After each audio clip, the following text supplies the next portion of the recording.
దేవుని ప్రత్యేకత ఉందండి. ఆ రోజు ఇశ్రాయేలు ప్రజలను విమోచించి బానిసత్వం నుంచి నడిపించిన దేవుడు ప్రతిష్ఠిత జనముగా చేసుకున్నప్పుడు స్త్రీని కూడా ఒక ప్రత్యేకత ఇచ్చాడు. స్త్రీకు కలిగిన ప్రత్యేకతను బయలుపరుస్తున్నాడు. చూడండి, లూకా సువార్త 1వ అధ్యాయము 45వ వచనంలో రాయబడిన మాట చూడండి. ప్రభువు ఆమెకు తెలియజేసిన మాటలు సిద్ధించెను గనుక నమ్మిన ఆమె ధన్యురాలు అనేను. హల్లెలూయా. ఏంటిది? మరియ విషయం, యేసు క్రీస్తు ప్రభువారి జనన విషయంలో. అందుకే స్త్రీకి ఒక ప్రత్యేకత ఉంది.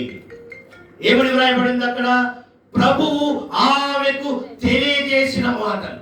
ఈరోజు ఆ స్త్రీకి తెలియజేయకపోతే మనము తెలుసుకునే వారివి కాదు. అందుకే కింద వ్రాయబడిన మాట సిద్ధించను గనుక, అంటే ఆమె గ్రహించింది, జ్ఞానవంతురాలు కదా. మరే కానుంచే మొదలైందండి స్త్రీకి ప్రత్యేకత. ఆమె గ్రహించింది కనుక నమ్మింది కాబట్టి ఆమె ధన్యురాలు. ఈరోజు ధన్యురాలు అనబడిన స్త్రీకి ప్రత్యేకమైన వందన. రెండవది చూద్దాం. డాక్టర్ సొలొమోన్ గారు రాశారు సామెతల గ్రంథము 31వ అధ్యాయము 25వ వచనాన్ని చూసుకుంటాం. నడికట్లను వర్తకులకు అమ్మును బలమును.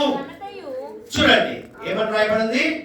బలమును ఘనతయు ఆమెకు వస్త్రములు. స్త్రీకి ఏంటంటే ప్రత్యేకత? స్త్రీకి ప్రత్యేకత ఏంటి? బలము, ఘనత, రెండు వస్త్రములు ధరించుకున్న స్త్రీ. ఆమె రాబో కాల విషయమై నిర్భయముగా. పురుషుడికేమో భయం భయం, ఏంటి పరిస్థితి అని. కానీ స్త్రీకి అంట కాదండి, నిజమే. స్త్రీకి ఏమని రాయబడిందండి? ఆమె రాబోవు కాల విషయమై నిర్భయముగా. భయపడదా? రాబోయే కాలాన్ని ఎదిరించే గల గొప్ప ధన్యురాలు. పురుషులేమో రాబోయే వాటిని చూసి భయపడే స్థితిలో ఉంటారు. అదే స్త్రీకున్న ప్రత్యేకత. అందుకే దేవుడు ఆమెను ధన్యురాలు, రాబోయే వాటిని గ్రహించే జ్ఞానము కలిగిన స్త్రీ అని చెప్పి ఒక ప్రత్యేకమైన దానవు అన్నాడు.